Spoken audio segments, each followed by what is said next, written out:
रहीम नहमदुहु व नसल्ली अला रसूलिल करीम अम्मा बाद फ़अऊज़ु बिल्लाहि मिनश शैतानिर रजीम बिस्मिल्लाहिर रहमानिर रहीम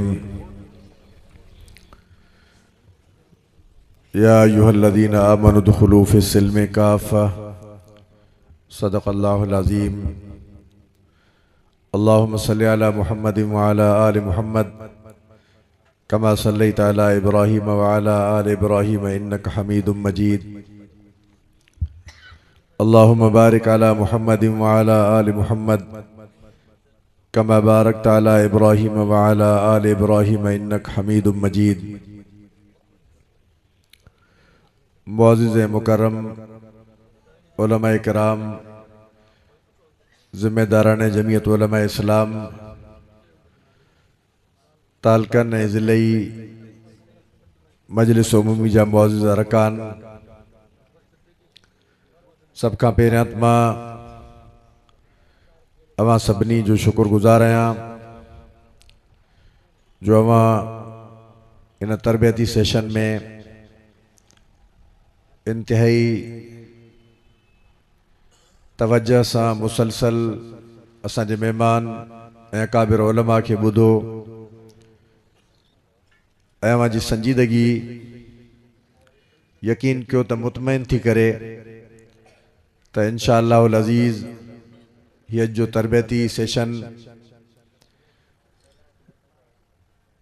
इन जे नतीजे में असांजे यूनिटनि ऐं ॻोठनि जी सतह ते हिकिड़ो तरबियत जो अमल शुरू थींदो ऐं इंशा अल्लाह ताला उन जे ज़रिए असां पंहिंजे आम हमदर्दनि, कारकुननि, पंहिंजे सपोर्टर, पाण सां गॾु हलण वारी इंसानियत सभिनी जी रहनुमाई करे सघंदासीं त जमीयत उलमा इस्लाम जो मंशूर छा आहे, अग़राज़ व मक़ासिद छा आहिनि ऐं जमीयत उलमा इस्लाम वतन अज़ीज़ पाकिस्तान में छा चाहे थी।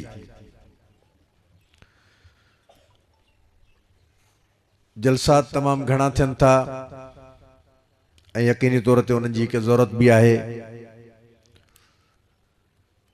पर उन जलसनि जे ज़रिए असां पंहिंजा फ़िक्री, नज़रियाती ऐं सियासी मक़ासिद मुकम्मल हासिल कोन था करे सघूं। वो पुराणे ज़माने में मूंखे हिकिड़ो वाक़ियो यादि ईंदो आहे त हिते मदरसे में वेठा हुआसीं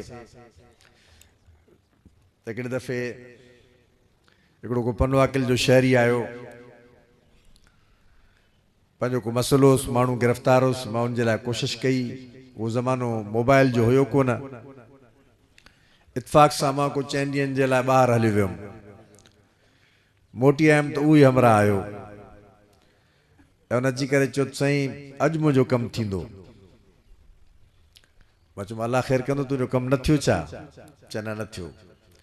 मां चयो भला अॼु कीअं थींदो, तूं कीअं सम्झो? चए अॼु मां अल्लाह जे वली हिकिड़े वॾे आलिम जी ज़ियारत कई आहे। बसि हेॾे मां अचां पियो, मां उनखे ॾिठो त मुंहिंजे ज़हन में हिकिड़ो तसवुर हो त को वॾो आलिम, को वॾो शेखुल हदीस, का वॾी रूहानी शख़्सियत थी सघे थी। पोइ मां चयो बाबा कंहिंजी ज़ियारत थी? चए साईं मौलाना रहीम बख्श सुमरो साहिब जी ज़ियारत थी आहे। त उहो जेको दोस्त उनखे मूं वटि वठी आयो, अञा बि अल्लाह उनखे हयाती ॾे, अब्दुल वाहिद पिताफ़ी पंहिंजो साथी आहे पुराणो, त उहो पुछणु लॻुसि त भला वॾो आलिम साईं कोराई साहिबु आहे या मौलाना रहीम बख्श सुमरो साहिबु आहे? चयो साईं मौलाना रहीम बख्श जो मुक़ाबिलो को करे सघे थो छा? त असांजा दोस्त आम माण्हू जंहिंखे ॿुधनि था ऐं उन्हनि जो जेको अंदाज़े ख़िताबत आहे यकीनी तौर ते उहो बाबरकत आहे। उन सां माण्हुनि जो इस्लाह थिए थो, आमाल सुधरनि था, बेहतरी थिए थी, अक़ाइद बहितर थियनि था, पर यकीनन उहो हदफ़ हासिल कोन थो थी सघे, उहो टारगेट हासिल कोन थो थी सघे जेको असां हिन क़िस्म जे इजलासनि जे ज़रिए हासिल करे सघूं था। तव्हां 50 जलसा गॾु कयो, यकीन कयो तो एकड़े मौलाना असदुल्ला बयो साहब वारे मज़मून जे बराबर तव्हांखे उन 50 जलसन मां भी मज़मून न मिली सघंदो। 5000 जलसा गॾु कयो, साईं मुफ्ती शफी मोहम्मद साहब जे मज़मून जे बराबर तव्हांखे 5000 जलसन मां मवाद न मिली सघंदो।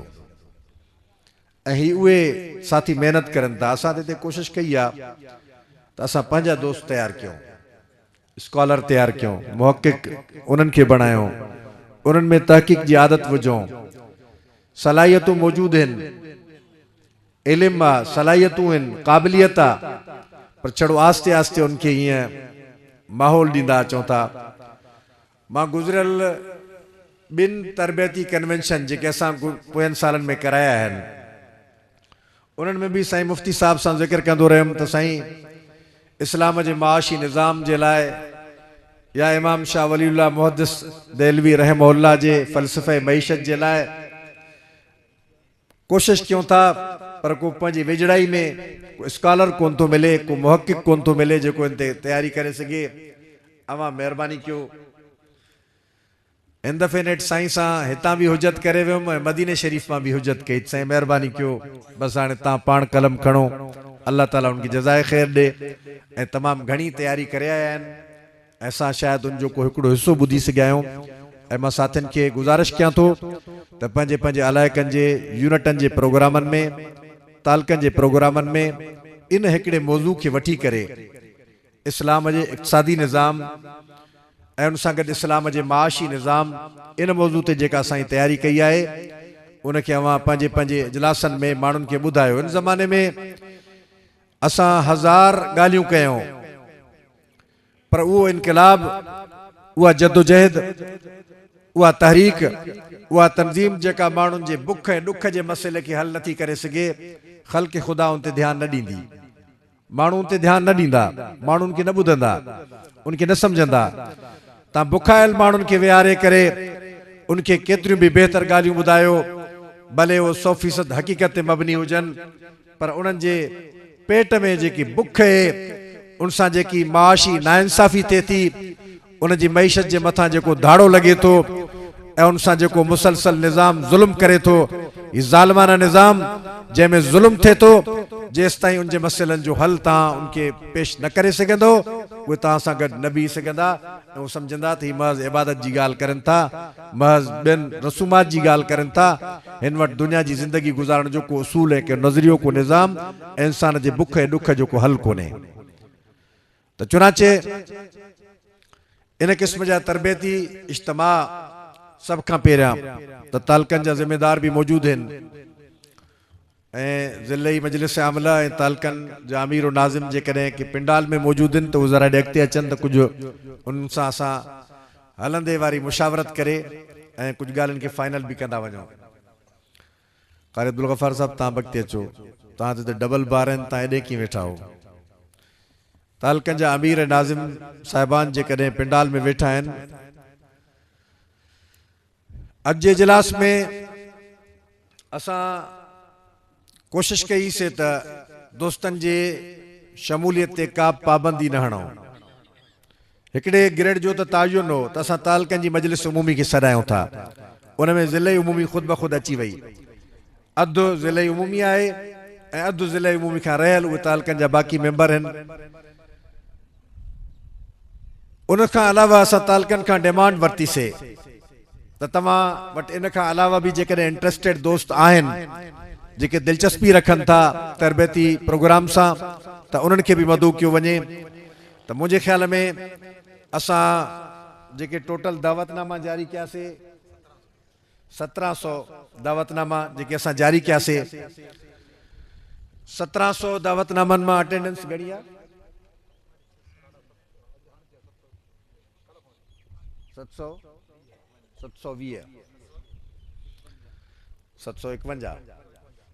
751 शरीक थिया आहिनि, माना 999 दोस्त असांजा गैर हाज़िर आहिनि, जिन खे सॾियोसीं उहे गैर हाज़िर आहिनि।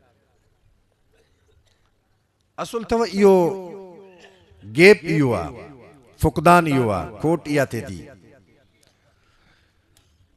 तादाद त घणो थी वियो आहे तमामु, जमायत खे जंहिं पासे नज़र कयो जमियत ई जमियत आहे। इलेक्शन में ॾिसो अल्लाह ताला आम माण्हुनि जी दिलनि में जमायत जी मोहब्बत पैदा कई, हमदर्दी पैदा कई ऐं एॾो वॾो वोट अचे थो। तमाम शोभा आहे ज़िंदगी खां वाबस्ता माण्हू जमियत खे वोट कनि था, पर जमियत सां जुड़ियल कारकुन जेसि ताईं उहो तरबियत याफ़्ता न थींदो, जेसि ताईं उहो जमायत जे मक़ासिद खे न सम्झी सघंदो, एसि ताईं उहो अमलन कुझु न करे सघंदो। अमली तौर ते उनजी इहा पोज़ीशन न रहंदी त हू कुझु करे सघे। हिकिड़ो माण्हू आहे जंहिंखे ॼाण ई कोन्हे, महज़ अक़ीदत जे बुनियाद ते हले थो त मुंहिंजो बाबू बि जमियत में, मां बि जमियत में, मुंहिंजो उस्ताद बि जमियत में, मां बि जमियत में, मुंहिंजो मुर्शिद बि जमियत में, मां बि जमियत में। हाणे हिनखे ख़बर ई कोन्हे त जमियत आहे छा, जमियत उलमा इस्लाम जो मंशूर छा आहे, जमियत उलमा इस्लाम जा अग़राज़ व मक़ासिद छा आहिनि, जमियत उलमा इस्लाम छा चाहे थी। इहो पंहिंजो पाण खे त जमायत में हलाए सघे थो, पर इहो पाण सां गॾु ॿी जमायत नथो बणाए सघे। इहो पाण सां गॾु नवनि माण्हुनि खे दावत नथो ॾेई सघे, नवनि माण्हुनि खे मुतवजा नथो करे सघिजे। जॾहिं त ही निज़ाम जंहिंमें असां ज़िंदगी गुज़ारियूं था, हिन निज़ाम में असुल सवाल आहे जमहूरी निज़ाम में अददी अक्सरियत, तादाद जो घणो हुजणु, ऐं तादाद जे घणे हुजण ते असां जेकॾहिं कम ई न कंदासीं त तादाद वधंदो कीअं। ख़बर नाहे त मां खे पंहिंजे ख़ुलासो ॾाढे मोहतात लफ़्ज़नि में सम्झाइणु चाहियां थो। तव्हां सम्झी बि सघो था, अलाए कोन राति नासिर साहब बि तव्हांखे घणो संजीदा ॾिसी परेशान थियो, ऐं हाणे मां ॾिसां तव्हां संजीदा थींदा वञो था। ख़बर नाहे संजीदा इन हवाले सां थियो, ॿुधो पर इंट्रस्टेड बि रहो त जीअं मां सम्झां तव्हां ॻाल्हि खे सम्झो था। त ही निज़ाम जंहिंमें तव्हां असां ज़िंदगी गुज़ारियूं था, हिते असांखे तादाद वधाइणो आहे, घणे खां घणो तादाद जमा करणो आहे। जमहूरी निज़ाम में असां माण्हुनि जे तादाद खे वधाइण ते कमु कंदासीं। हाणे माण्हुनि जो तादाद कीअं वधंदो, पाण औरतो त को कोन ईंदो। को माण्हू किराणे जो दुकान खोले थो, उनजी पब्लिसिटी करे थो त बाबा मां वटि 1 नंबर शइ मिलंदी, तमामु बहितरीन शइ आहे, मां तव्हां सां डिस्काउंट कंदुमि, रियायत कंदुमि, नाजाइज़ नफ़ो न वठंदुमि, सफ़ा मुंहिंजी पवंदो त ओधर बि कंदोमांव। हू पंहिंजे दुकान जा होका ॾींदो, पंहिंजे सौदे जा होका ॾींदो। हाणे हिकिड़ो माण्हू आहे जंहिंखे ख़बर ई कोन्हे त हिन जो नालो छा आहे, हिन जो नालो छा आहे, हिन जो नालो छा आहे, उहो वेही करे छा कंदो, किराणे जी दुकान ते वेही माण्हू जा मुंहुं ॾिसंदो, ऐं उनजी हैसियत गूंगे वारी हूंदी, अमलन कुझु करे कोन सघंदो। त मां चवंदो त सियासी कारकुन खे गूंगो न हुजणु घुरिजे, सियासी कारकुन खे ज़बान हुजे, ऐं ख़ाली ज़बान हुजे जंहिंमें पियो ॻाल्हाए न सम्झे न सम्झाए, इनखे बि लॿाड़ चइबो आहे। इन जो बि को कमु कोन थींदो। उनजे पुठियां मवाद हुजे, ज़हन हुजे, पूरो हिकिड़ो मज़मून हुजे, आम माण्हू खे ॿुधारे त उहो सम्झे त हिकु ॻाल्हि ॿुधारे थो, ऐं आम माण्हू ॿुधे त उहो सम्झे त हिन जी ॻाल्हि में को वज़न आहे, हिन जी ॻाल्हि जी का अहमियत आहे। सियासी कारकुन इहो ई आहे जेको पंहिंजी पार्टी खे, पंहिंजे फ़िक्र खे ऐं पंहिंजे नज़रिए खे फ़ाइदो ॾेई सघे थो, ऐं उनखे मुस्तहकम ऐं मज़बूत बि करे सघे थो, ऐं अॻिते बि वधाए सघे थो। असां इस्लाम जा आलम बरदार आहियूं, इस्लाम जा दावेदार आहियूं। इस्लाम त हिकु मुकम्मल शानदार निज़ाम रखे थो। अलमियो छा आहे? अलमियो इहो आहे जेको कामरेडन, जीअं साईं मुफ्ती साहब ॿुधारियो त हज़रत सिंधी खां पुछा कई त भला इहो निज़ाम किथे अमलन दुनिया में नाफ़िज़ बि आहे, त जवाबन चयो वियो त इहो निज़ाम अमलन त नाफ़िज़ कोन्हे, पर जेकॾहिं तव्हां नाफ़िज़ कंदो त ख़ैरो बरकत थींदव। असां वटि अलमियो इहो आहे, नाफ़िज़ कंदो त भलो थींदो। चुनाचे इन इस्लाम जे शानदार निज़ाम जा असां दावेदार आहियूं, ऐं उनजी दावा असां मुकम्मल सम्झूं त असांजी दावा छा आहे, असां चाहियूं छा था, इस्लाम जो निज़ाम छा आहे, इक़्तिसादी निज़ाम छा आहे, माशी निज़ाम छा आहे, सियासी निज़ाम छा आहे। निज़ाम अदल जंहिं ते साईं ग़ुलाम अल्लाह साहब मज़मून पढ़ियो, इन इस्लामी निज़ाम अदल जा तफ़सीलात छा आहिनि, इस्लाम इख़लाक़ जो कहिड़ो निज़ाम ॾिनो आहे, ख़ानदानी निज़ाम जो कहिड़ो तसव्वुर ॾिनो आहे। इस्लाम उन निज़ाम जो नालो आहे मस्जिद में जीअं हिकिड़ो पाक मुआशरो आहे, इबादत जे लाइ माण्हू अचे थो, जेकॾहिं इस्लाम जो निज़ाम मार्केटनि में नाफ़िज़ कयो वञे त मार्केट सूद खां पाक थी वेंदी, ज़ुल्म खां पाक थी वेंदी, मार्केट नाजायज़ नफ़े खां पाक थी वेंदी, उहा मार्केट भी पाक थी वेंदी। इस्लाम ऐं निज़ाम जो नालो आहे। अवां ॾिसो रसूलुल्लाह सल्लल्लाहु अलैहि वसल्लम फरमायो त हिकिड़ो अहिड़ो वापारी, ॿ शर्त या ॿ वस्फ़ूं जेके हुज़ूर फरमायो, हिकु अमानतदार भी हुजे ऐं ॿियो सचो भी हुजे। अमानतदार भी सचार भी आहे। वापारी मार्केट में वेठो आहे, तिजारत करे थो, नफ़ो पंहिंजे घर में ईंदुसि। हुज़ूर फरमायो अमानतदार ऐं सचो वापारी हुजे त इन जो हशर नबीअनि, सिद्दीक़नि, शहीदनि सां गॾु थींदुसि। अंदाज़ो हणो इन इस्लाम जे निज़ाम खे। जेकॾहिं को सम्झे थो त इस्लाम निमाज़ जे लाइ त रहनुमाई करे थो, मार्केट खे इस्लाम आज़ाद छॾे ॾिनो आहे। जेकॾहिं कोई सम्झे थो त इस्लाम मस्जिद में त रहनुमाई करे थो, पर अदालतनि में जंहिंखे जेको वणे सो निज़ाम ॾियनि, इहो इस्लाम खे सम्झी कोन सघियो आहे। इस्लाम इब्तिदा खां इंतिहा ताईं ऐं इब्तिदा खां हमेशह हमेशह ताईं रहनुमाई वारो हिकिड़ो पूरो निज़ाम आहे, जंहिं पूरी इंसानियत जी रहनुमाई कई आहे। इस्लाम इंसानियत जे लाइ हिकिड़ो अहिड़ो निज़ाम ॾिनो आहे। उन निज़ाम खे खणी करे जमियत उलमा इस्लाम जे कारकुन जी ज़िम्मेदारी बणिजे थी त आम माण्हुनि ताईं वञनि। त छा असां उम्मीद कयूं त अॼु जे हिन तरबियती कन्वेंशन खां बाद अवां जमायत जा वकील बणिजी करे ऐं जमायत जे लाइ आम माण्हुनि ताईं पैगाम पहुचाईंदो इंशाअल्लाह ताला। अमलन कुछ करणो पवंदो, ईअं कमु न थींदो। माण्हू पंहिंजे मसाइल ते कीअं ॻाल्हाईंदो आहे, को जहिड़ो थी पए, हिकिड़ो हिकिड़ी क़ौम जो हुजे, ॿी क़ौम जो हुजे, जाते वेंदो ज़ालिम बि हूंदो, चवंदो मुंहिंजी क़ौम मज़लूम, वटि सठि लाथी वेठो हूंदो। ज़बान जे बुनियाद ते जंग हूंदी, मसलक जे बुनियाद ते जंग हूंदी, मज़हब जे बुनियाद ते जंग हूंदी, अलाइक़े जे बुनियाद ते इख़्तिलाफ़ हूंदो, माण्हू जिथे बि वेठो हूंदो बस मुबाहिसो कंदो। असां चवंदा त हीउ इंसानी मुआशरे जे निज़ाम जो मसइलो आहे, इंसानियत जी बका जो मसइलो आहे। सॼी इंसानियत मसाइल जो शिकार थिए थी। इंसानियत फितननि जे वर चढ़ी वई आहे।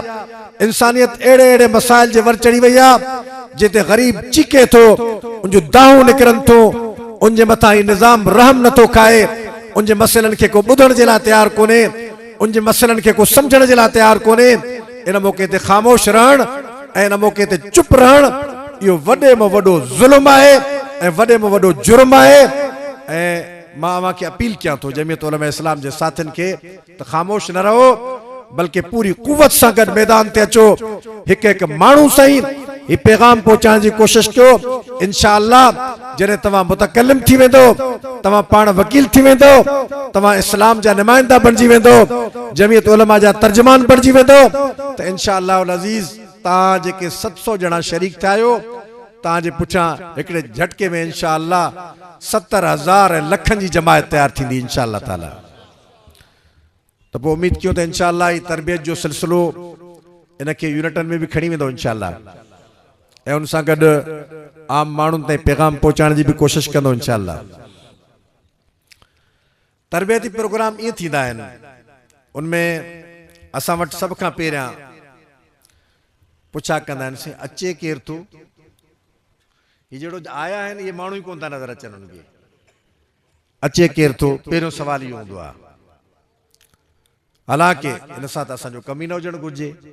असांजो त कमु इहो आहे त जेको असांखे ॿुधायो वञे थो उहो छा थो ॿुधायो वञे, उहो त क़ुरान सुन्नत जी दावत आहे। उहो को गोरो ॿुधारे, को कारो ॿुधारे, को हबशी ॿुधारे, जहिड़ो बि ॿुधारे, असांखे त उहा दावत ॿुधणी आहे, उहो पैगाम ॿुधणो आहे।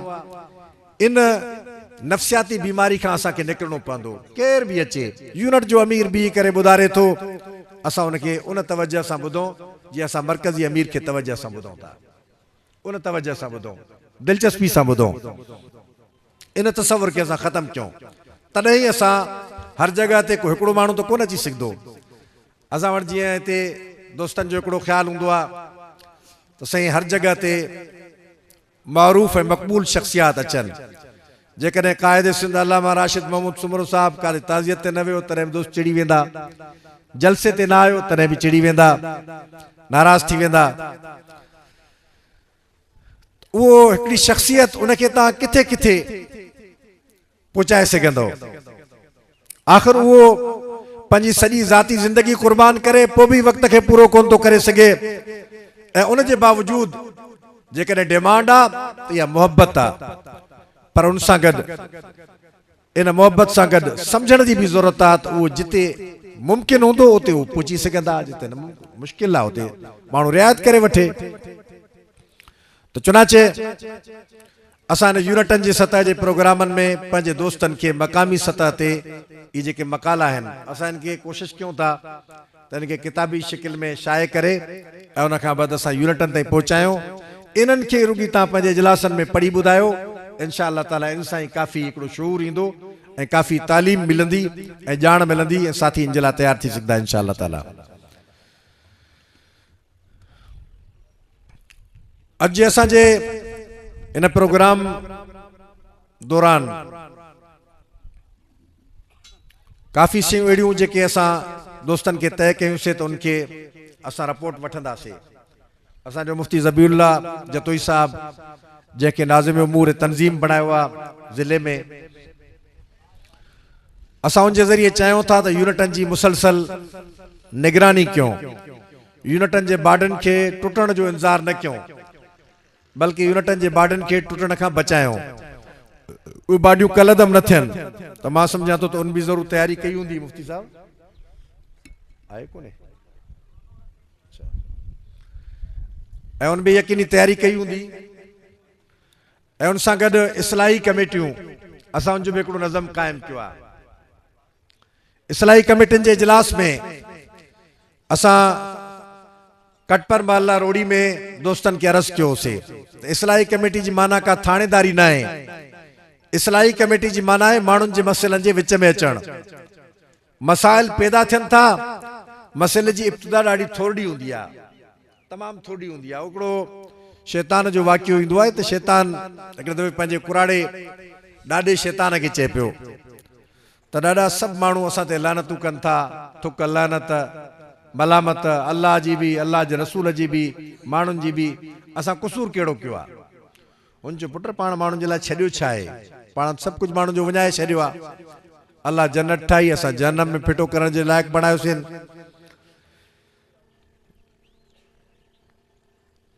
अहिड़े तरीक़े सां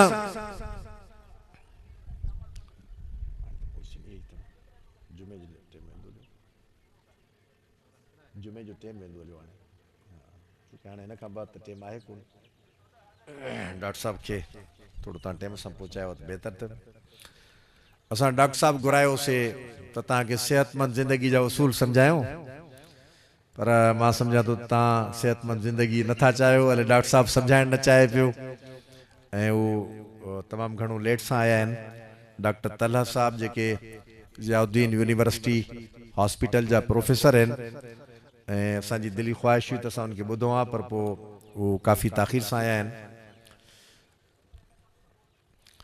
जेकॾहिं अवां साथ ॾींदो त पोइ इंशा अल्लाह उनखे विहारे सघिजे थो सेहतमंद ज़िंदगी चाहियो था घटि था चाहिनि कुछ वरी तव्हां वक़्त जे करे तंग थींदा हूंदो न सोचो ना चे शैतान जी ॻाल्हि कयां पियो त शैतान कुराड़ो शैतान चए पियो त भाउ असां माण्हुनि जे लाइ छॾियो छा आहे अल्लाह हिदायत जो रस्तो ठाहियो असां गुमराही में भिटकाए छॾियोसीं अल्लाह जन्नत ठाही असां जन्नम जे लाइक़ु बणायोसीं उन चयो न ॾाढा माफ़ कजांइ तूं बि कुराड़ो थी वियो आहे तुंहिंजो बि अकुल कमु कोन थो करे असां को एॾो वॾो कमु त करायो कोन्हे माण्हुनि खे पकिड़े का ज़ना कराई हुजे चोरी कराई हुजे को दाड़ो हणायो हुजे को क़तल करायो हुजे अहिड़े क़िस्म जी ॻाल्हि असां त कोन कराई आहे पोइ हुन पंहिंजो हिकिड़ो वाक़ियो ॿुधारियो त चए मां हिकिड़ा ॿ माण्हू मिठाई जी दुकान ते मिठाई खाइनि पिया उन मिठाई जी रस खणी करे भित ते हई उन ते कीड़ा मकोड़ा आया मथां किरड़ी आई मथां ॿिली आई खांदा विया हिक ॿिए खे मथां कुतो आयो ॿिली खे खाई वेही रहियो ॿिली पालियल हुई दुकानदार जी कुते जे खाधी त हुन कुते खे धक हयो कुतो मरी वियो कुतो वरी कंहिं ॿिए जो पालियल हो हिक ॿिए सां डंडा बाटा खणी माण्हुनि हिक ॿिए खे मारे वधो त हुनजो ॾाढा ॿुधार त असां छा माण्हुनि जो कयोसीं हिकिड़ी रस हणण सां छा थियो असांजो त कमु एतिरो त हिकिड़ी मिठी शइ खणी करे दीवार ते हईंसीं इन खां अॻिते त असां कुझु बि कोन कयोसीं शैतान एतिरो कंदो आहे बसि कॾहिं कॾहिं माण्हू कचहरी में शैतानगिरी कंदा अथव, अहिड़ी हिकिड़ी ॻाल्हि करे छॾींदा, सॼे हलाल खे हराम करे छॾींदा। अल्लाह माफ़ करे, असांजे दीनी महफ़िलनि में बि बीमारी अची वई आहे, दीनदारनि में बि मर्ज़ वधी वियो आहे। रखी रखी का अहिड़ी शैतान जहिड़ी ॻाल्हि करे छॾींदा जंहिंसां बदबू ऐं नहुसत पैदा थींदी, जंहिंसां नफ़रत निकिरंदी, जंहिंमां ख़ैर न निकिरंदो, का भलाई न निकिरंदी। अल्लाह ताला शरनि जे शर खां जमायत खे असांखे महफ़ूज़ रखे। सो चुनाचे अहिड़े क़िस्म जी नंढी नंढी जेका शैतानगिरी थिए थी उनखे इस्लाही कमेटियूं कवर करनि। ॻाल्हि थोरी थिए थी, नफ़रत थिए थी ॿिनि माण्हुनि जे विच में, रिश्ते जे मसइले ते, ज़मीन जे मसइले ते, लेन देन जे मसइले ते, ॿारड़नि जे मसइले ते मसइलो थिए, इस्लाही कमेटी विच में अची वञे। मां सम्झां थो त इस्लाही कमेटी जा काफ़ी मेंबर बि मौजूदु हूंदा। इहो बुनियादी मक़सदु आहे। इस्लाही कमेटी का थाणेदारी जे लाइ न आहे, इन जो मक़सदु आहे माण्हुनि खे थाणेदारी खां बचायो, माण्हुनि खे थाणनि जे हर्जनि ख़र्चनि तावरनि खां बचायो, कोर्टनि जे ख़र्चनि तावरनि खां बचायो, इस्पतालनि जी तज़लील खां बचायो, वॾेरनि जे ओताकनि ते कयल नाजाइज़ फ़ैसिलनि खां बचायो। माण्हुनि खे इन फ़साद जे तरफ़ वञणु न ॾियो। उन खां पहिरियां वञो, मिनथा कयो, इलाज कयो, आलिम वठी वञो, पंहिंजा ॿारड़ा वठी वञो, पंहिंजा ॿचड़ा वठी वञो, दिस्तार लाइ बि उन्हनि जे क़दमनि ते रखी करे उनखे शैतानगिरी खां बचायो, शैतान खां परे कयो। इहो आहे इस्लाही कमेटी जो कमु। ऐसा चाहियूं था त ईंदड़ ॾींहनि में असांजूं इस्लाही कमेटियूं अमलनि इन हवाले सां पंहिंजो कमु ॾेखारनि। त मां उमीद कयां त इंशा अल्लाह ताला असांजूं इस्लाही कमेटियूं कुझु अमलनि कमु कंदियूं। हिते मां सम्झण बि चाहियां थो त इस्लाही कमेटियुनि जा मेंबर आया केतिरा आहिनि। जेके आया आहिनि उहे पंहिंजो हिकिड़ो हथु मथे खणनि। इस्लाही कमेटियुनि जा मेंबर सिर्फ़ु आया बि थोरा अथव। इस्लाही कमेटियुनि जा जेके मेंबर, असां 26 इस्लाही कमेटियूं क़ाइमु कयूंसीं। हिकु हिकु इस्लाही कमेटी जा 10 मेंबर आहिनि, 26 माना 260 मेंबर। 260 मां हिते घणा आया आहिनि? वरी वरी हथु खणो त मां थोरो ॾिसां त सही। कोन आया आहिनि, 60 बि कोन आया आहिनि, 60 बि कोन आया आहिनि। हा, ॿ हथ खणी वेठा आहिनि। पहिरियों त हिन इस्लाही कमेटी जे मेंबरनि जी वञी करे उहिदेदार इस्लाह कयो। नथा हली सघनि छॾे ॾियोनि, हिकु उहिदो कोन्हे जमायत जो, ख़िदमत आहे। नथा हलनि खे फारिग कयो, ॿियनि माण्हुनि खे खणो, जंहिं वटि वक़्तु हुजे, जेको ॻाल्हि खे सम्झे, जंहिंखे दिलचस्पी हुजे, जेको जमायत जे ख़िदमत खे ज़िमेदारी सम्झी करे अॻिते खणी हले, जेको माण्हुनि जे विच में अचण वेहण ॻाल्हाइण में पंहिंजो पाण खे इन जे लाइक़ त सम्झे, त मां घटि में घटि टाइम कढी करे माण्हुनि जे विच में वेही सघंदुमि। जेको इन इस्लाही कमेटी खे ॿार थो सम्झे, उनखे इन ज़िमेदारी खां फारिग कयो त घटि में घटि को दिलचस्पी रखण वारो माण्हू अॻिते अचे ऐं मसइलनि खे हल कराए।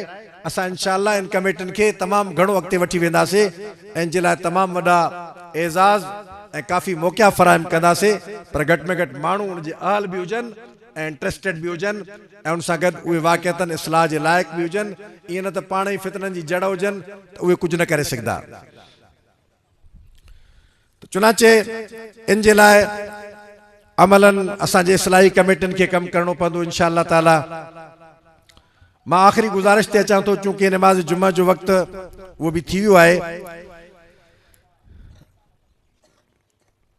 अमन अमान जी सूरत हाल असां वटि इंतिहाई मखदूश आहे। सॼी सिंध में, बाबुल इस्लाम सिंध, वादी मेहरान सिंध, अमन जी धरती सिंध, जिते जी ख़ासियत इहा हुई त हिते माण्हुनि खे कॾहिं सतायो न वेंदो हो, ईज़ायो न वेंदो हो। अॼु उनजे रोड रस्तनि ते मुसाफ़िरनि खे खड़ी करे उनखे तड़पायो वञे थो ऐं उनजी तज़लील कई वञे थी। माण्हू अगवा कया वञनि था, रोडनि तां फुरूं थियनि थियूं, धाड़ा आम आहिनि। स्ट्रीट क्राइम खे को ॾोह सम्झण जे लाइ तयारु कोन्हे। मोटरसाइकिल जी फुर, मोटरसाइकिल जी चोरी, उनखे को मसइलो सम्झण जे लाइ तयारु कोन्हे। ढगी ऐं ढोर जी चोरी, उनखे को चोरी सम्झण जे लाइ तयारु कोन्हे। माण्हुनि जे घरनि में घिड़ी करे चोर चोरी कई वञनि था, उनखे पुलिस ॾोह बि कोन थी सम्झे। एॾा वॾा ॾोह थी विया आहिनि जे का बि पुलिस रिकवरी करण जे लाइ तयारु कोन्हे। असां वटि हिते सखर में ईअं त माण्हू ॾुआरी पकड़े पुलिस जे हवाले कनि था, ख़बर न आहे त कहिड़ा जिन अचनि था ऐं उहे जिन उन्हनि ॾुआरनि खे छॾाए हलिया था वञनि ऐं ॾुआरी आज़ाद आहिनि, रिकवरी आहे ई कोन, को परचो ई कोन्हे ऐं उन खां बाद हमरा बाइज़त थी करे घुमनि था। शल न को ग़रीब रोड रस्ते ते हथ अचनि थो, उनखे ज़िल्लत जो निशानो बणाइनि था। कागज़ात चेकिंग जांच पड़ताल जे नाले ते माण्हुनि खे रुसवा कनि था, माण्हू शर्मिंदो थियनि था त रोड रस्तनि ते घुमण जे बजाए घरनि में पाण खे महफ़ूज़ करे पंहिंजी इज़त बचायो। जॾहिं तव्हां शरीफ़ माण्हुनि खे घुमण जे लाइक़ नथा बणायो त पोइ ॿुधायो त एॾी वॾी तव्हांजी चेकिंग जे बावजूदु ॾोहारी कीअं ॾोह कयूं वञनि था, ॾोहारी कीअं घरनि में घिड़ी करे आसानी सां कलाकनि जा कलाक वारदात कनि था ऐं उन खां बाद उहे पंहिंजे महफ़ूज़ ठिकाणनि ते पहुचनि था। त माना त दाल में कारो कारो आहे ऐं ॾोहारी ऐं तव्हांजी का यारी ज़रूर आहे, तव्हांजो को ताल्लुक़ ज़रूर आहे, या तव्हां सियासी असर रसूख़ ॾोहारियुनि जो उन बुनियाद ते उन्हनि जे मथां हथ नथा खणी सघो। जमीयत उलमा इस्लाम सिंध में पंहिंजे गुज़िश्ता सकरनि वारे शूरा वारे इजलास में ॿिनि इशूज़ ते तय कयो आहे असां बाज़ाब्ता स्ट्रगल शुरू कयूं था। हिकु सिंध जा केनाल, पंजाब मां जेके केनाल निकिरनि था मुख़्तलिफ़ सूबनि में, ख़ैबर पख्तूनख्वा, बलूचिस्तान, पंजाब, असांखे यकीन आहे त हिन में सिंध जे हिसे जो पाणी चोरी कयो वेंदो, पक है। ऐं सिंध जे हिसे मां पाणी चोरी करे उहे गैर आबाद इलाइक़नि खे आबाद करनि था। असां चऊं था त गैर आबाद ज़मीन खे गैर आबाद करे, आबाद इलाइक़नि खे गैर आबाद करे ऐं गैर आबाद खे आबाद करणु इहो तव्हांजी कहिड़े क़िस्म जी अकुलमंदी आहे। अल्लाह ताला हेॾा वॾा असांखे पहाड़ ॾिना आहिनि, इन पहाड़नि मां लखे क्यूसेक पाणी बारिशनि जी मौसम में रेड़ी अचे थो। तव्हां में त अकुल ई कोन्हे त को उन पहाड़नि जे बगलनि में पहाड़नि जे क़रीब के डैम ठाहियो ऐं बारिश जे पाणी खे महफ़ूज़ कयो, को पाणी स्टोर करे सघो, पाणी जी सलाहियत वधाए सघो। तव्हां त उहे बेमान हो जंहिंखे मुल्क हलाइण जी का सलाहियत ई कोन्हे, जंहिंमें का दिलचस्पी कोन्हे। तव्हां पाणी स्टोर करे उन गैर आबाद इलाइक़नि खे आबाद करण जी प्लानिंग कयो, पर हिकिड़ो दरियाए सिंध जंहिंजो वहकिरो कुदरती तौर ते सिंध जे तरफ़ आहे, जंहिंखे वादीअ मेहरान जे लाइ ॼण हिकिड़े अल्लाह जे तरफ़ खां अता कयल तोहफ़ो आहे, उन में जेकॾहिं तव्हां हुते हुते रुकावटूं खड़ियूं करे ऐं मुसलसल उन मां पाणी चोराईंदो त पोइ घटि में घटि सिंध जो अवाम इनखे तारीख़ जी सभ खां वॾो ज़ुल्म, जबर ऐं नाइंसाफ़ी सां ताबीर कंदो ऐं उन खां बाद इन जे ख़िलाफ़ अवाम जो मैदान ते अचणु इहो अवाम जो हक़ आहे। ऐं जमीयत उलमा इस्लाम हर ज़माने में इन हवाले सां पंहिंजो किरदारु अदा कयो आहे ऐं अॼु बि जमीयत उलमा इस्लाम तय कयो आहे त असां 6 केनालनि जे ख़िलाफ़ इंशा अल्लाह हिकिड़ी एहतजाजी तहरीक शुरू कयूं था, जेका इंशा अल्लाह मुसलसल हलंदी रहंदी इंशा अल्लाह ताला। ऐं बदकिस्मत इहा आहे त माण्हुनि खे इज्तिमाई मसइलनि में दिलचस्पी न आहे। आम माण्हुनि ते कहिड़ो रोअण रो। हिते असां 1700 दावतनामा ॾिना आहिनि ऐं ॼणा आया आहिनि 700। पर अंदाज़ो हणो दिलचस्पी केतिरी आहे, इज्तिमाइयत सां दिलचस्पी केतिरी आहे। माण्हू खे को रुपयो जेब में विझे झुमरियूं हणंदो उन ते ऐं उन खां बाद इज्तिमाई तौर ते उनखे सम्झाइजे त बाबा हिन इलाइक़े में हिन कम सां ही फ़ाइदा थी सघनि था, अचो त गॾिजी सजी निकिरूं, तप चढ़ंदुसि। नियत ई नथसि त को माण्हू अॻिते अचे। एॾो माण्हू जा ज़हन पसमानदा थी विया आहिनि ऐं एतिरो माण्हू ज़हनी तौर ते पोइते थी विया आहिनि, शायदि माशी हालात जे करे बि ऐं उन खां बाद सियासी ग़ुलामी जे करे बि ऐं उन खां बाद जेको आहिनि सोसाइटी जो बुनियादु ॿधो आहे उहो अहिड़ो ॿधो आहे जंहिंमें माण्हू इज्तिमाई सां लातालुक़ थींदा वञनि था ऐं माण्हू गॾियल सड़ियल ज़िंदगी में बसि ॼण जो को वजह वास्तो ई कोन्हे, उहे सम्झनि था ई ॼाणनि जो कमु ॼाणे। मां दोस्तनि खे ॿुधाईंदो आहियां त असां रमज़ान में बारदाने जे लाइ तारीख़ शुरू कईसीं ऐं निकितासीं डायरेक्टर जे ऑफिस जे आॾो धरणे जे लाइ। मां ख़ुशि हुयुमि त तमामु वॾो तादादु हूंदो माण्हुनि जो। हिते जे अचनि था सुबुह जो उथी विया थो त 200 ॼणा मदरसे में अची वेही था रहनि। पुछा कयूं था त 200 ॼणा प्यारे वाह ते वेठा आहिनि। पुछा कयूं था त हिकु मौलवी साहब वटि 10-20 माण्हुनि जूं दरख़्वास्तूं पयूं आहिनि, बारदाणो बारदाणो बारदाणो। तो मां सोचुम तो बस असां अपील कंदासीं तो माण्हू हीअं टुटी पवंदा। ॼण सुबुह जो डायरेक्टर ऑफिस मां जे ॾिसां पियो गाॾी मां त लहंदे ई दिलि न चए पई, ईमानदारी सां इहा पोज़ीशन हुई। 70-80 माण्हू हुया टोटल। हिते रोज़ाना सुबुह जो खटां भरियूं पयूं हूंदियूं, कुर्सियूं भरियूं पयूं हूंदियूं, वेहण जी जाइ न हुई। साईं बारदाणो ॾियारियो। इज्तमाही मसइलनि सां माण्हू जी दिलचस्पी कोन्हे। उन 80 ॼणनि मां बि 60 त मौलवी आहे जंहिंखे हिकु वैसो बि ज़मीन जो कोन्हे, सिर्फ़ु इन जे करे त हू जमायत जे। बाक़ी साफ़ ई सही था चओ, तव्हांखे शायदि यादि आहे ॻाल्हि। बाक़ी साफ़ ई आहे। इहा माण्हुनि जी इज्तमाही मसाइल ते सूरत हाल आहे।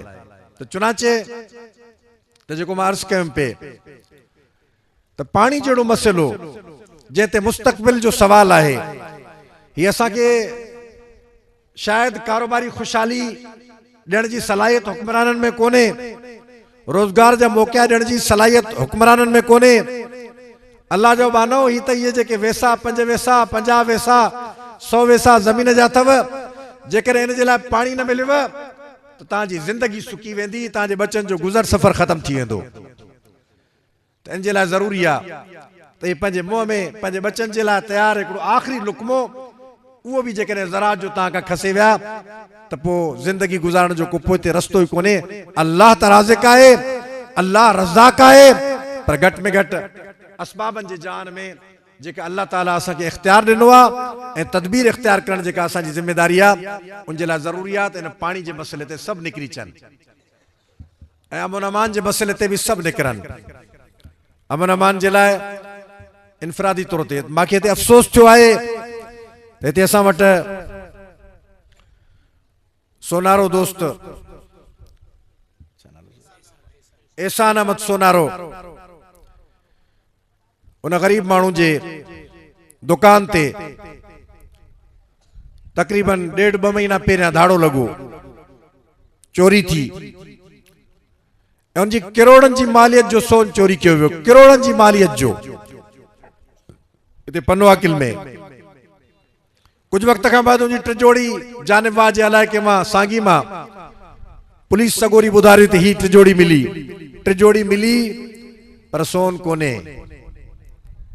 टिजोड़ी मिली पर चोर कोन था मिलन। अॼु रिकवरी जऊं था, सुभाणी जऊं था, परीहं जऊं था ऐं उन ग़रीब दाहूं कयूं, एहतजाज कयो।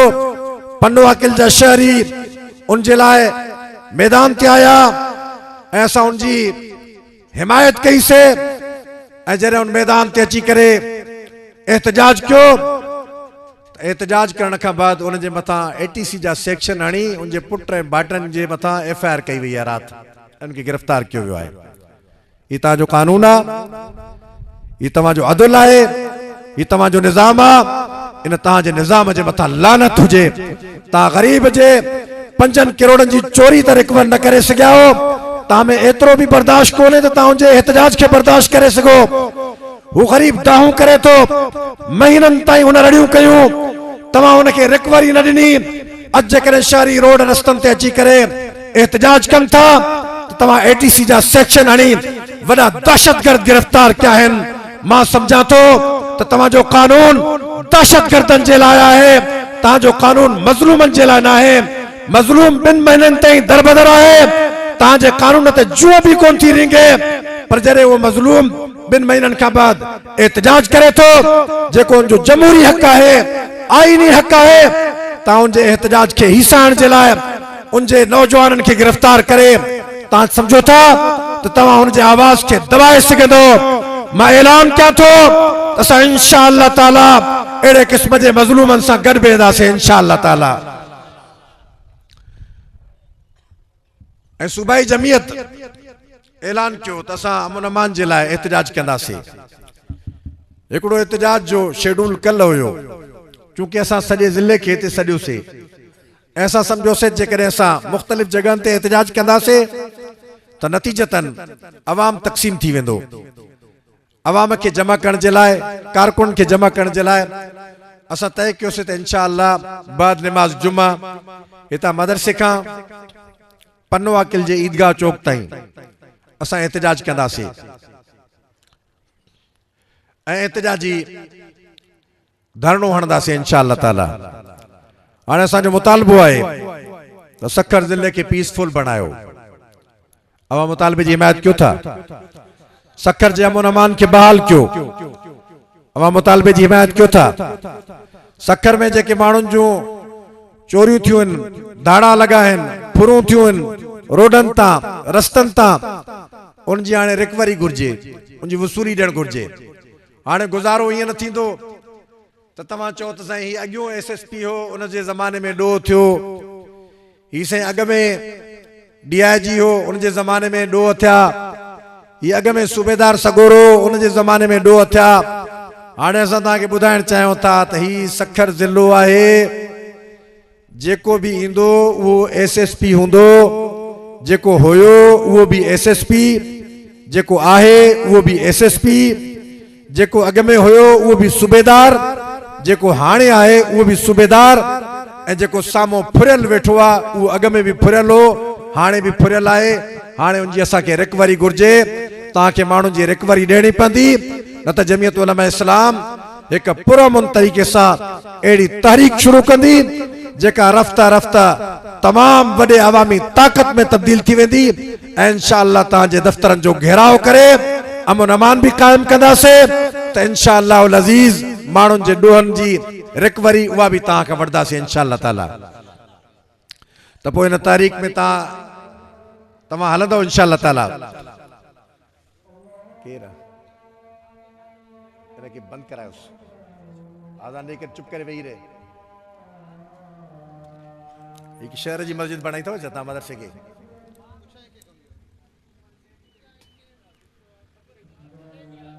आज़ान पूरी थी त हिनखे विहारियोसि वरी। असांजे लाइ मदरसे खे बि शहर जी मस्जिद बणाए छॾियो तव्हां।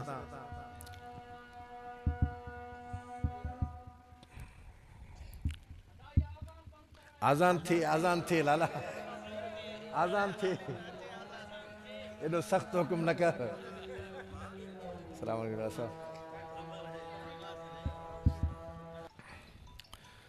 अमन अमान खे क़ाइम करण जे लाइ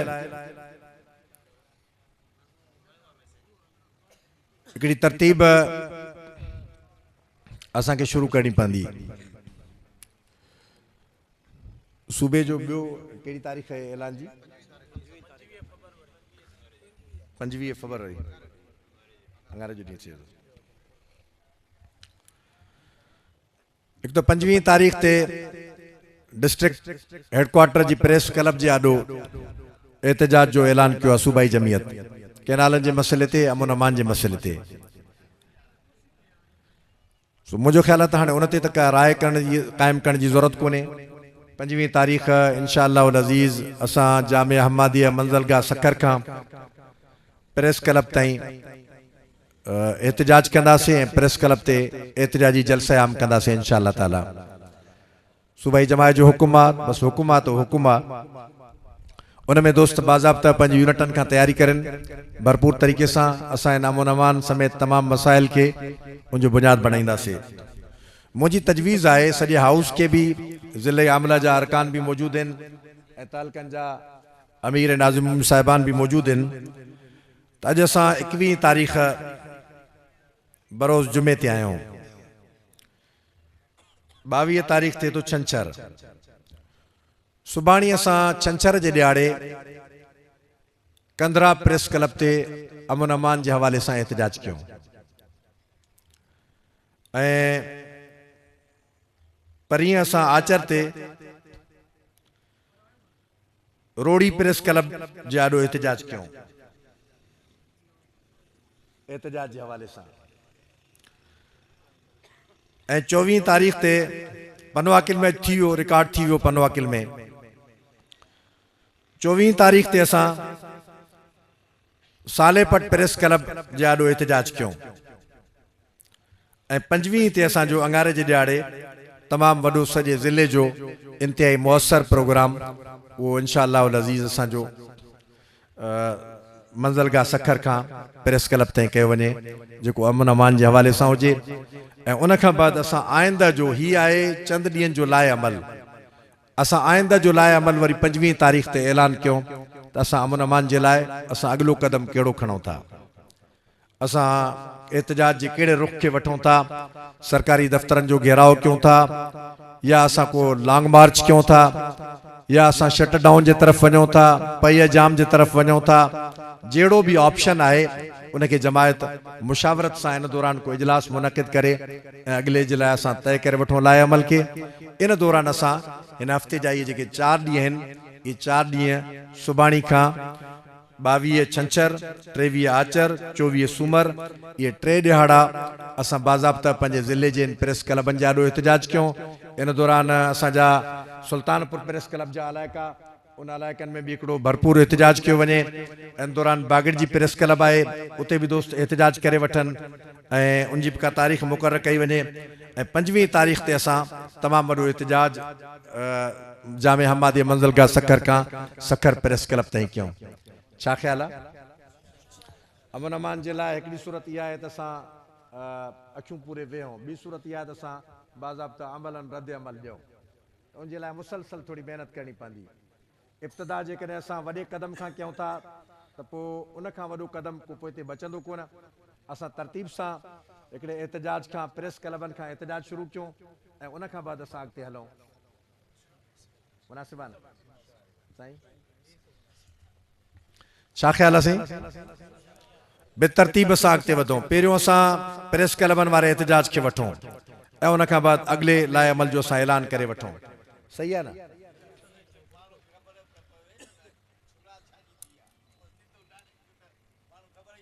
बिल्कुलु।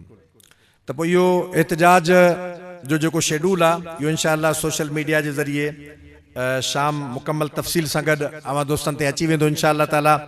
इन में असां कंदरा, सालेपट, रोड़ी, सुल्तानपुर प्रेस क्लब इन मक़ामात ते मुसलसल एहतजाज कंदासीं। बागड़ जी, सालेपट, ॿियो छा न? जी बिल्कुलु। ठिकराटो प्रेस क्लब सही है, बिल्कुल ठिकराटो प्रेस क्लब के वठो। जिते जिते प्रेस क्लबूं आहिनि उतो जो हिकिड़ो एहतजाज शेड्यूल शाम असां इंशाअल्लाह अनाउंस कयूं था। उन इलाइक़नि जूं तंज़ीमूं ऐं उन जूं तालुकनि जूं तंज़ीमूं बाज़ाब्ता उन एहतजाज खे मुयसर बणाइनि ऐं उन खां बाद असांजो सूबाई सतह जो जेको फ़ैसिलो आहे उहो 5वीं तारीख़ ताईं आहे। इन दरमियान में असां इंशाअल्लाह ज़िले आमला ऐं तालुकनि जे ज़िम्मेदारनि खे सॾाए करे आइंदा जे लाइ अमल जो इंशाअल्लाह 5वीं तारीख़ ते ऐलान कंदासीं इंशाअल्लाह उल अज़ीज़। अॼु हिते सभ खां पहिरियां नमाज़ जुमा अदा कई वेंदी। नमाज़ जुमा खां बाद हिते ई दस्तरखान ते लंगर लॻंदो ऐं उन खां बाद तव्हां मां हिकु साथी मां हिकु बि साथी मां इहा उमेद न आहे त उहो धरणे खां अॻु में वेंदो। ज़िम्मेदारी सां ॻाल्हायो, ज़िम्मेदारी सां। मूंखे ज़िम्मेदारी जो जवाबु घुरिजे। ऐं कुझु दोस्त नथा ॻाल्हाइनि, न ॻाल्हाइण इहा बि ज़्यादती आहे। कुझु हथ नथा खणनि, थोरो वेहो न। मां सम्झणु थो चाहियां, मां मुकम्मल नियतूं सम्झणु चाहियां थो तव्हां जूं। कुझु दोस्त इहा ॻाल्हि नथी घुरिजे असांखे त कुझु दोस्त हथ हेठि नथा करनि। हू चवनि था असां सचा आहियूं, न हलंदासीं। इहा कहिड़े क़िस्म जी सचाई आहे त माण्हुनि जे घरनि में धाड़ा लॻनि ऐं तव्हां हुतां रोड ताईं बचण जे लाइ तयारु कोन था थियो। इहा ई इज्तिमाइयत जी तबाही आहे। इज्तिमाई तौर ते दर्दी कंहिंखे कोन थो थिए मुंहिंजे घर में छा थियो आहे, मुंहिंजो छा बिगाड़े सघंदा। माण्हुनि जे मसइलनि जे लाइ असां रड़ियूं कयूं था। असांजे दोस्तनि जो रवैयो उहो ई आहे। हू सम्झंदा असां तक़वा जे बुनियाद ते हथ मथे था खणो, छो त असां सचा थींदासीं, कूड़ा न थींदासीं। इहा कहिड़े क़िस्म जी सचाई आहे? तव्हां माण्हुनि सां गॾु बीहण जे लाइ तयारु कोन आहियो। अल्लाह चए थो वकूनू मां सादिकीन, ऐं तव्हां हुन सां गॾु भॻा हलिया वञो। माण्हू ज़लील थियनि था, रुसवा थियनि था ऐं तव्हां माण्हुनि जो आवाज़ बणजण जे लाइ जेकॾहिं तयारु न थियो त पोइ तव्हांजे मथां अफ़सोस करे सघे थो। आहद कयो त इंशाअल्लाह सभु आख़िर ताईं रहंदो। भाई हथ मथे खणे करे आहद कयो। को बीमार आहे, को पीरसन आहे, को मासूम ॿारड़ो आहे, ईदगाह चौक ते धरणे जी दुआ खां अॻु में इंशाअल्लाह उहो न वेंदो। ही जमियत उलमा इस्लाम जा 2 ॾियारनि जा तरबियत याफ़्ता कारकुन आहिनि। 2 ॾियार असां उनखे इंसानियत सेखारी आहे, मज़लूमनि जा मसइला सेखारिया आहिनि ऐं 2 ॾियारनि खां बाद असांखे उन मां इहा ई उमेद आहे त इंशाअल्लाह ताला सभ खां पहिरियां अमलन प्रैक्टिकली हू साबित कंदा त उहो इंसान सां गॾु बीहण जे लाइ तयारु आहिनि इंशाअल्लाह ताला। त हिन मजलिस जी दुआ मां हज़रत मौलाना साईं ग़ुलामुल्लाह साहब हालेजवी दामत बरकातुहुल आलिया की गुज़ारिश कंदुमि तो इख्तितामी दुआ फरमाइनि ऐं साईं नमाज़ जुमा जी ख़ुतबो बि ॾींदा ऐं इमामत बि फरमाईंदा ऐं उन खां बाद इंशाअल्लाह हितां खां ई असांजो मानी खाई करे उन खां बाद काफ़िलो निकिरंदो। हिक बि दोस्त जे काफ़िले खां जुदा थियण ते पाबंदी आहे, हिक बि दोस्त जे जुदा थियण ते पाबंदी आहे, बिल्कुलु काफ़िले सां गॾु रहंदो।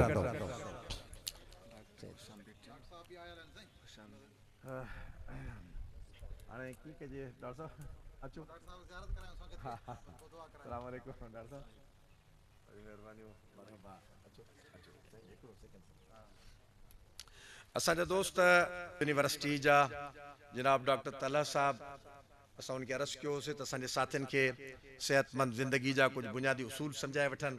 मुंहिंजो ख़्यालु आहे त डॉक्टर साहब तवील लेक्चर त हाणे तव्हांखे ॾेई कोन सघंदा, जेके डॉक्टर साहब बि सम्झनि था त मजलिस बर्ख़ास्त थी चुकी आहे। इख़्तिसार सां मां सम्झां थो तव्हांखे हिकिड़ो 5 मिंटनि जो हिकिड़ो मुख़्तसिर ब्रीफिंग ॾींदा, उनखां बाद इंशाअल्लाह दुआ थींदी। अस्सलाम वालेकुम। मुंहिंजो नालो डॉक्टर तलहा कुरैशी आहे। मां मेदे पेट आंड्रो जिगर इन जो डॉक्टर आहियां। Hepatitis C, hepatitis